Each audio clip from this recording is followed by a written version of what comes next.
Ayun mga sir, to may bisita ako ngayon na Mitsubishi Adventure. Yan.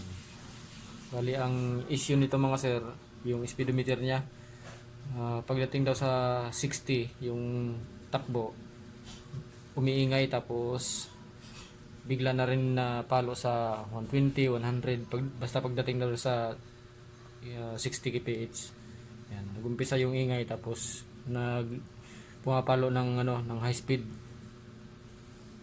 Tapos ito mga sir, nag-stack up yung reset niya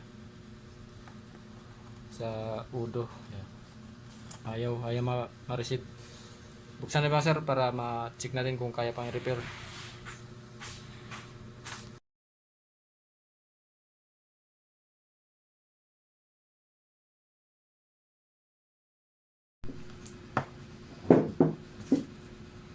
Na mga sir, i-testing natin bago natin i-repair.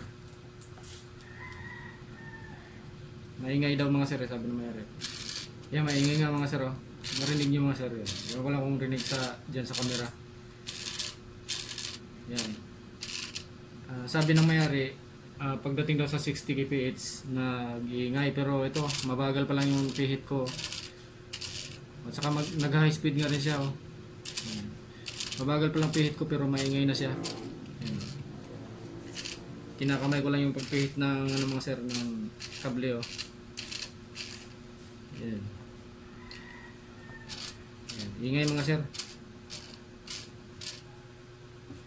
I-ayusin natin ito mga sir para mawala na ingay.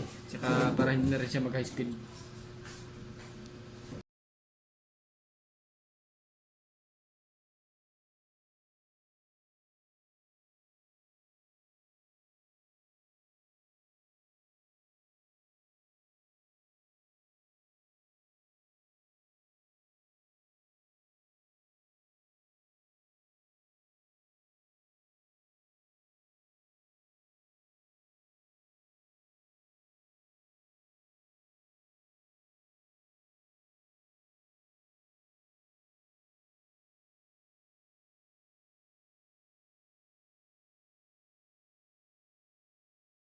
Sir, i-assemble ko na lang to tapos i-testing na dun sa unit.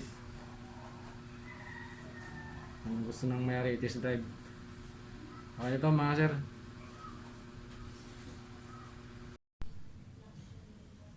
Ito mga sir, na-assemble ko na. I-testing muna natin bago ilagay sa sasakyan. Yung maingay pa rin. Yan. Okay na mga sir, hindi na rin siya nag-high speed, hindi na rin siya maingay. Yun o. Kita nyo mga sir. Yan. Tahimik na siya mga sir, hindi na rin siya nag-high speed. Okay na. Ikabit na natin ito mga sir sa unit.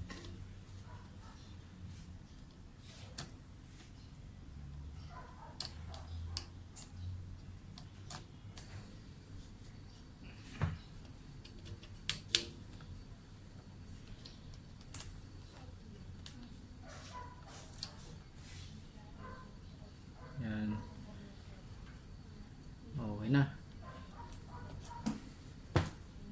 Kapit natin ito mga sir sa unit para ma-testing actual doon.